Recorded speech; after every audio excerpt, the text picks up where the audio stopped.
Hello, my name is Olurotimi Osha. I like to talk about American presidents, American history, and global history in general. And of course, I try to show the nexus between all things, including history, religion, and economics. Today, what I want to do though is I want to continue with my theme. I've been doing videos because, not because I have nothing to do, right? Of course, I have my bio. I've done videos talking about my background, my extensive education, my learning, and my um, and my experience, my professional experience. So I'm somebody who likes to keep busy.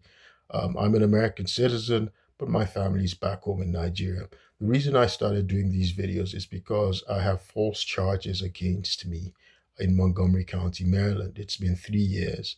And of course, it's basically those false charges are simply a means to discredit me, right? The objective is to discredit me because it's a sham case. I'm an innocent man who was targeted, and the objective of the false charges is to obstruct justice, discredit me, and to use it as a form of blackmail and extortion. That is, of course, all illegal, right? It is all illegal. I'm a law-abiding American citizen, and I pride myself on, my ethics, and people know me for that. That I'm an ethical person. I'm a very moral person, a person of unimpeachable integrity. Um, and so one would wonder, okay, why is it that I have these false charges against me in the state of Maryland? It's never gone to trial. And especially considering the way that I've been held, right? Prior to that, I'd never been arrested, never been charged with a crime. And especially prior to that, I was interestingly working as an auditor in the Department of the Navy, holding a top secret TSSCI clearance. And that is actually why all these charges came about, right? So I've done videos explaining what a false flag operation is.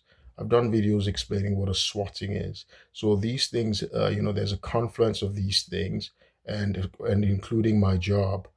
So what happened is that uh, I'd filed uh, complaints, right, in the Equal Employment Opportunity uh, Office, which is my constitutional right. There's a reason why I've done videos explaining the our right to petition, which is in the First Amendment, our right to petition the government for a redress of our grievances.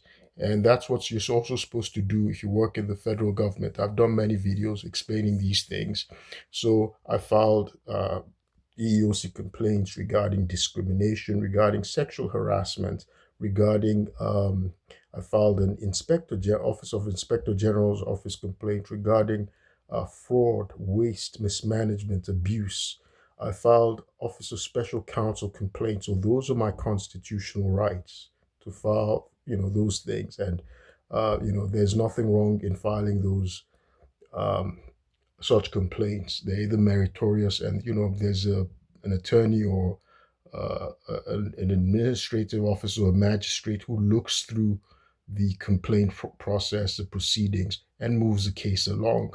Now, the thing is, however, prior to during the proceeding, right, when I had a deadline, the first time I was swatted was on May 16, 2023. It was about a week um, to finalizing one of the proceedings, right? A week to a motion for summary judgment. I'd filed a case, EOC case against the uh, you know.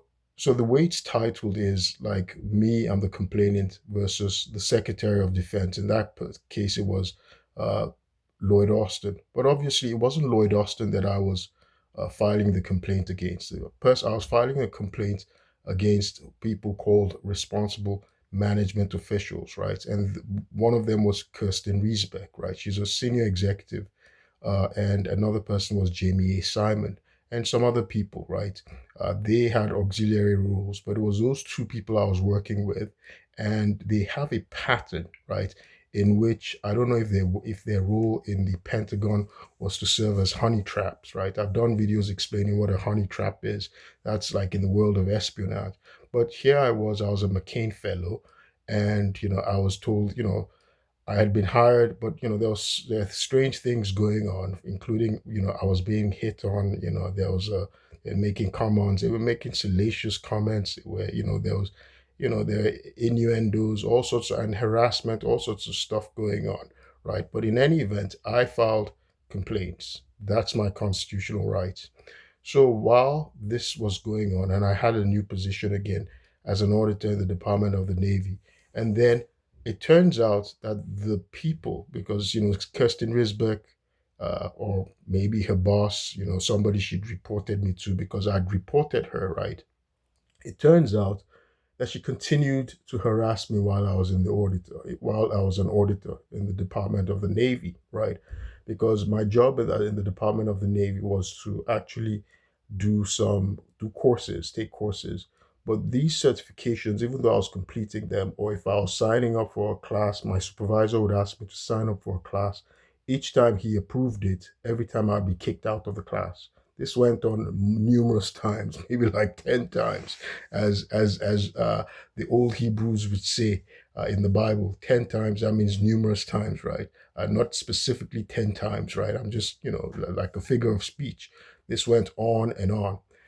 It turns out Kirstin Riesbeck was the one who was managing the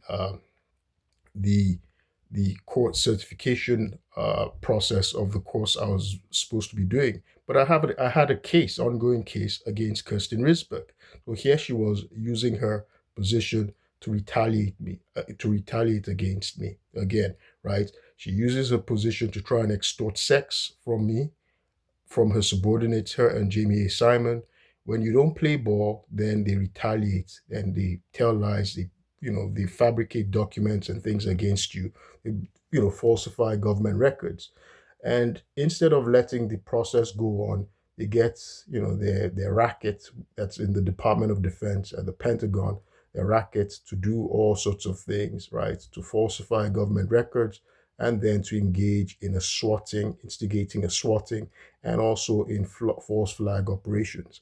Now, the way the government works, right, the Pentagon, these things are they're not simply silos. I mean, with respect to cooperation, they could be silos, they could be dreadfully, inefficient, right? But if you read um, crime novels or thrillers or spy novels enough, like James Patterson, if you're a fan, you notice, for instance, if the FBI is going after a criminal doing an investigation or going after a criminal or suspect within a certain jurisdiction, the FBI has to solicit or enlist the cooperation of the local police department. So the FBI can't just go into, because it's another entity's jurisdiction, right? It's another political organization, political entity's jurisdiction. So you see, the FBI would cooperate with the local police department. So this is what's common, right? So the FBI cooperates with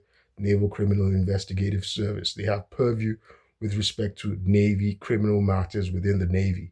So FBI cooperates with Naval Criminal Investigative Service. Naval Criminal Investigative Service cooperates with a local jurisdiction, wherever their suspect or the party of interest, right, that they're dealing with, wherever they reside, because they just can't go into another department's turf, right? So you see, the interagency cooperation goes on, right? Particularly in law enforcement. The reason why I clarified that was because here, right, part of the false flag operation that I've said was instigated against me on May 16, 2023. That was the final day. It took a long time, right? They took a whole process, right?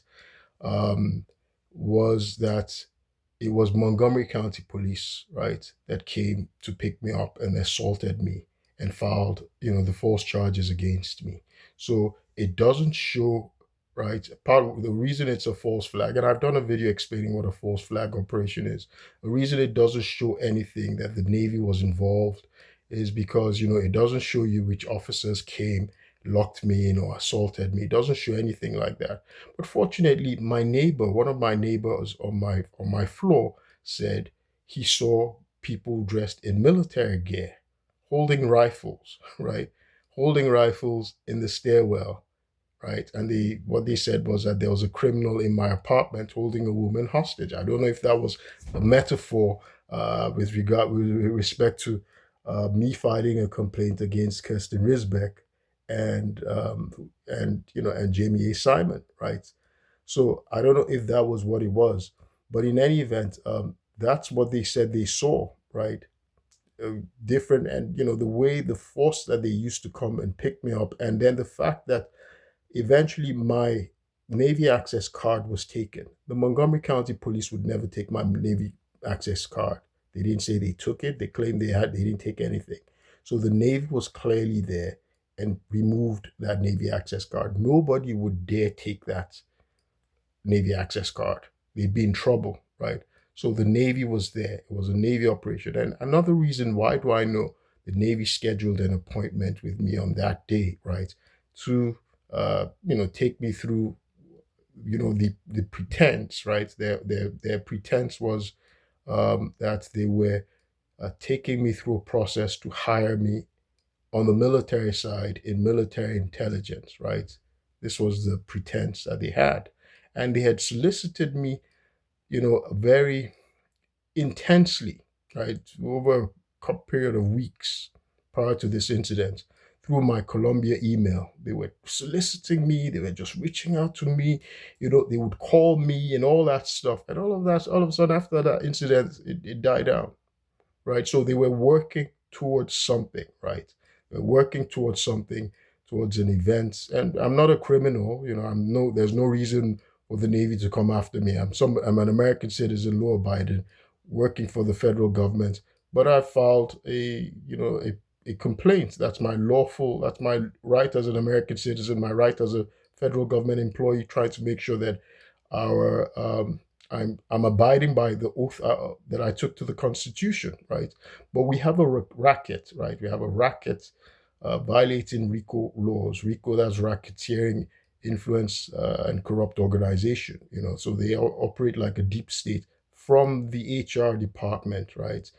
From the way they recruit people into the Navy, into the Pentagon, right? You see, they start hiring people not based on merit or qualifications, but on how they can extort them, blackmail them, and use them to comply to the racketeering, right? To the racketeering and extortion things that they're doing in the government in violation of the integrity of the U.S. federal government.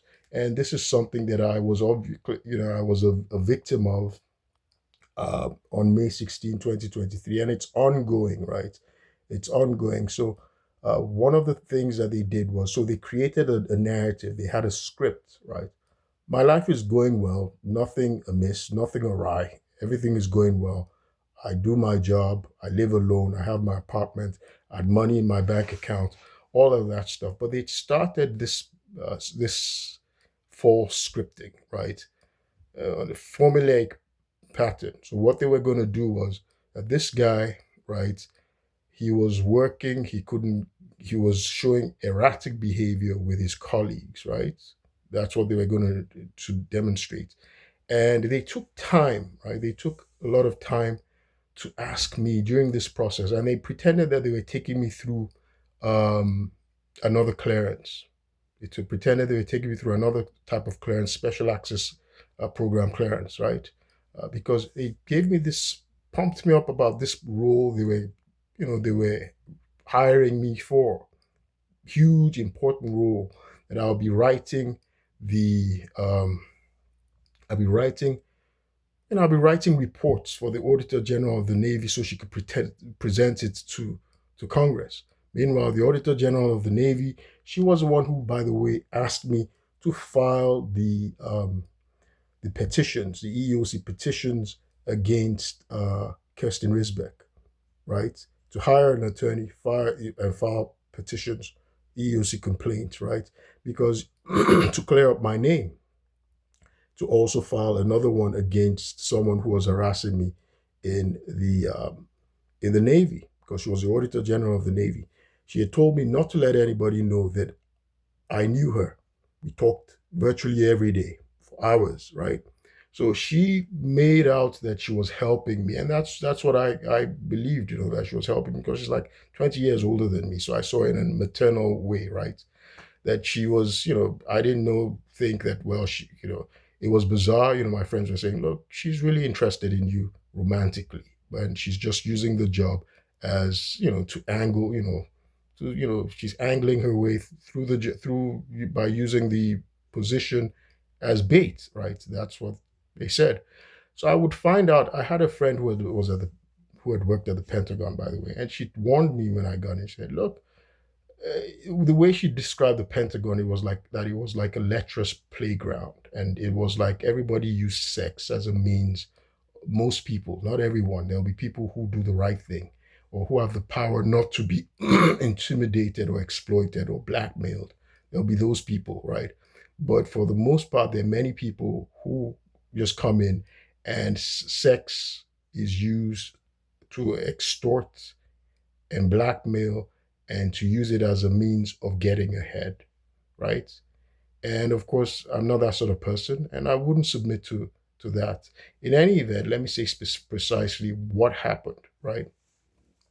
So she'd asked me to file these complaints, and I filed those complaints. They were moving along, and no big deal. But at some point, what they were scripting, right? They were scripting something while they were pretending that they were taking me through this special access clearance program. They were trying to find out more about Jide Iwariri. Jide Iwariri is the man who they eventually got to file the false emergency evaluation petition. And that's why it was a false flag, right? So they shifted all the blame. This is a family affair. They wanted to make sure that it was a family affair without knowing that Jide Iwariri is not really my family. It's not my, I'm Nigerian. Jide Iwariri is in no way my family. Jide Iwariri is actually in conflict with my mother. That's the only person he knows. But Nigeria is a patriarchal society. My father was a traditional chief. My father was a bank CEO. He was a bank chairman. He was an important person, right? He's not related to Jide Iwariri. There's no connection, right? I have uncles. My brother's an important, prominent professor, right? So they're all in Nigeria. They're in Africa, or they're in England. They're not in America. So, but Jide Iwariri, out of convenience, I just gave his name as my emergency contact, right? So this was who they had. It was who they had access to. And this was who they were going to use as my family, right? That filed an emergency evaluation petition against me, saying that I'm dangerous, and the one who orchestrated for the police to come and remove me from my home and try and institutionalize me, right?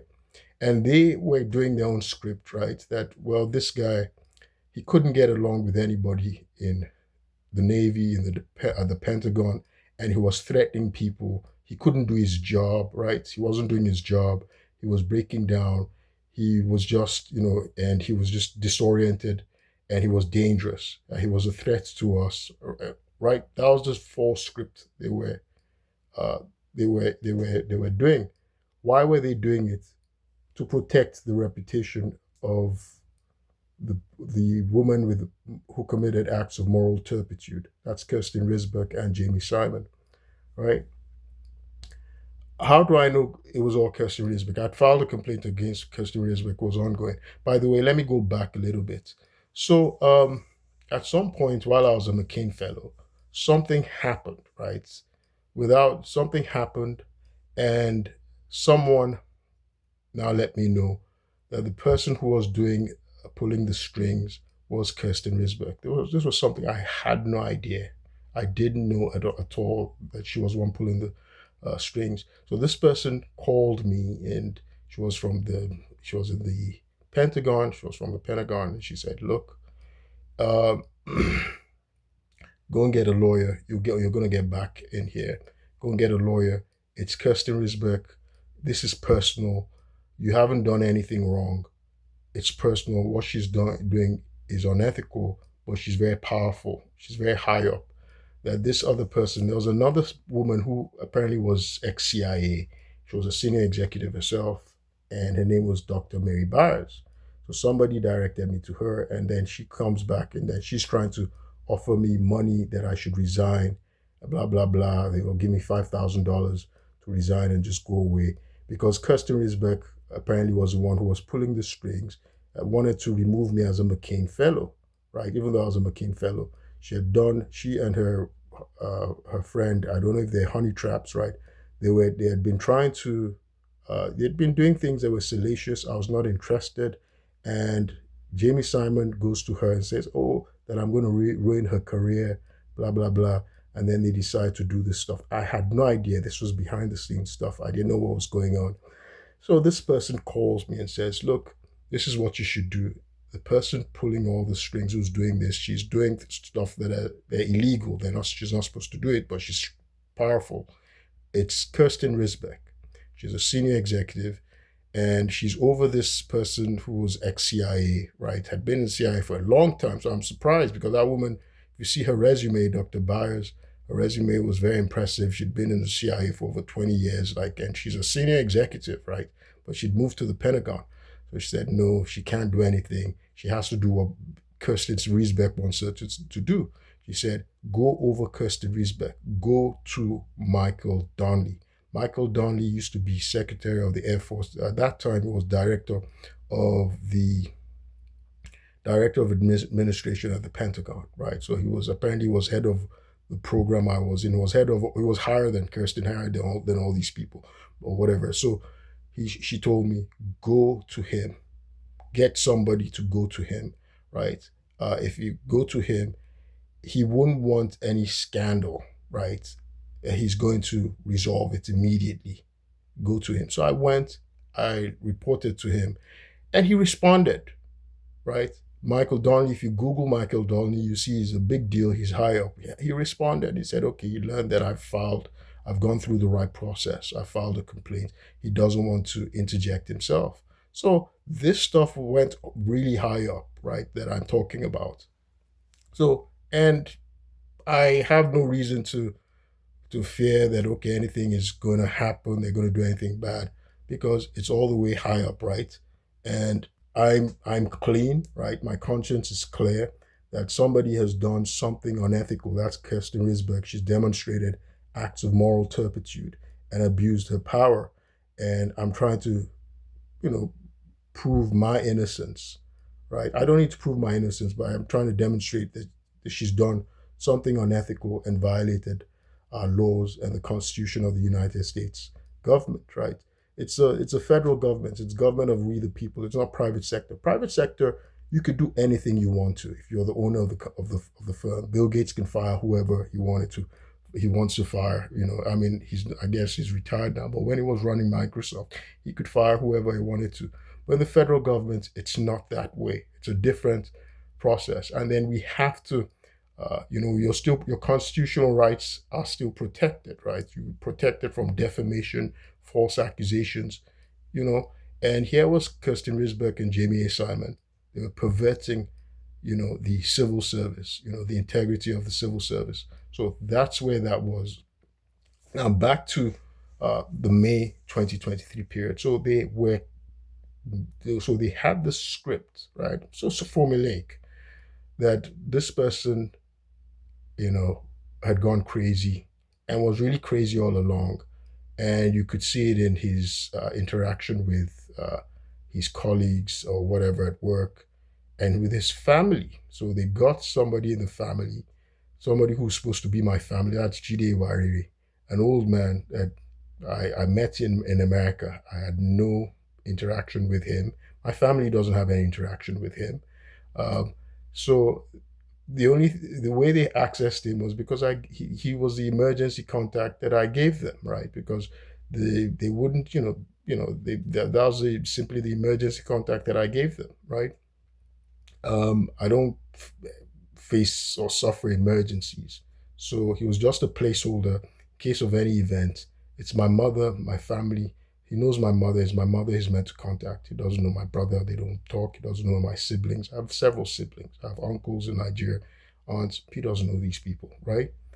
Um, so somehow they send a termination letter, right? So the way they scripted it was they were supposed to have fired me because I was supposed to have done a bunch of stuff, including abuse of a skiff, right?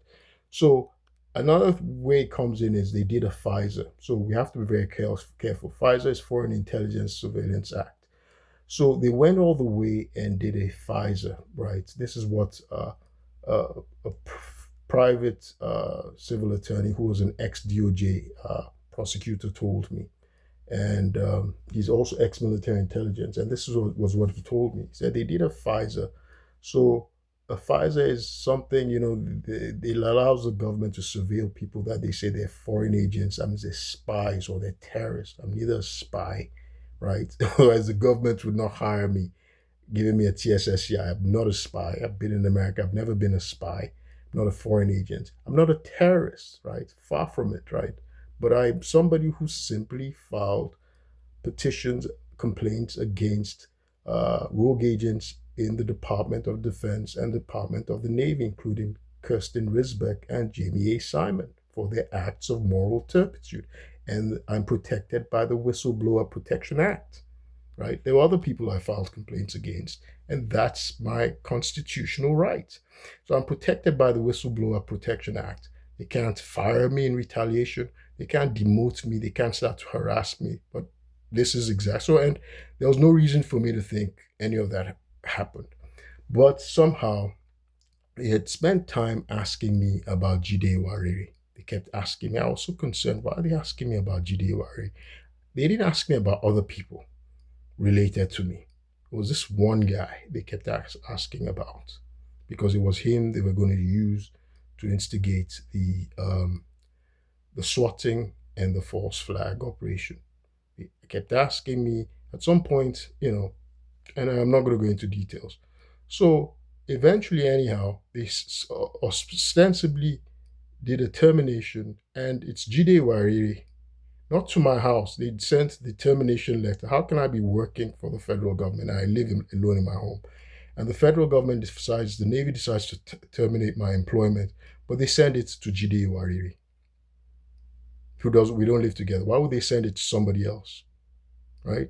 Just to show you how stupid the people at the Navy are. They have leaders that are very stupid.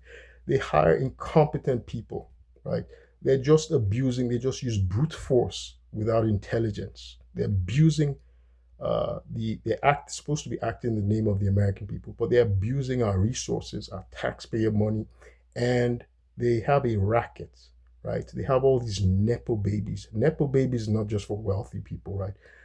In the federal government, right, in the DMV area, they have nepo babies. Their father was working in the Pentagon, so therefore they feel entitled they too should work in the Pentagon, right? Like Kirstin Riesbeck, she was telling me about how her father worked with the federal government, her grandfather was created the nuclear, blah, blah, blah, or whatever it was.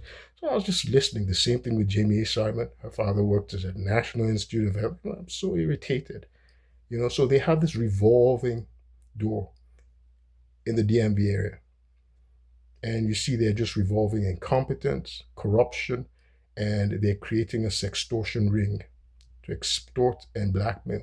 Eventually, I was assaulted by Montgomery County Police. So on that day, May 16, they had already drugged me. I'd first of all been drugged. I realized I'd been drugged. I don't use drugs. I don't smoke. I'm somebody who takes very good care of myself. I don't have a mental illness. I've never suffered from a mental illness. And I realized I'd been drugged. And May 15, some dude who says he works for the government. I was at the gym, right? I saw people I normally see at the gym, friends. This guy was harassing me, right? Telling me he works for the government.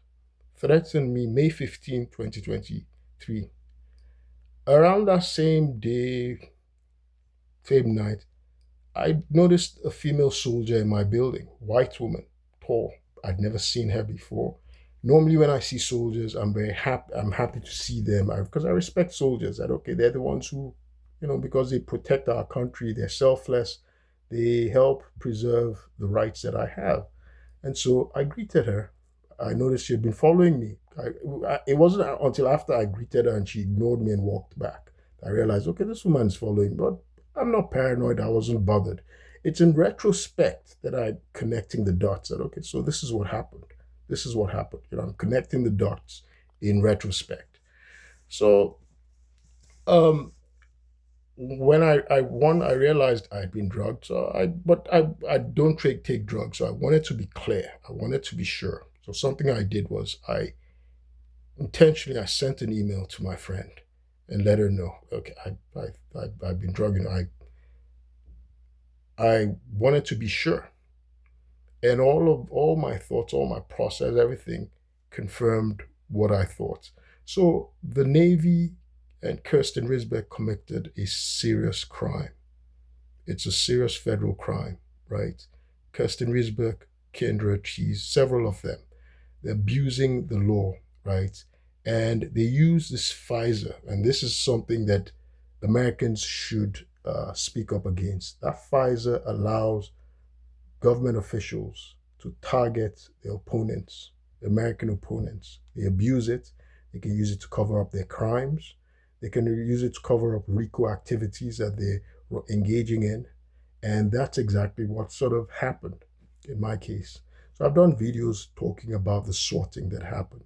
And that was a sorting. This video has gotten long and I'll cut it short and I'll continue it later on how um, rogue Navy leaders executed a swatting against me, doing basically a false flag operation, committing RICO crimes and violating the law. My name is Oluro Timiosha, and I'll keep you posted. Thank you.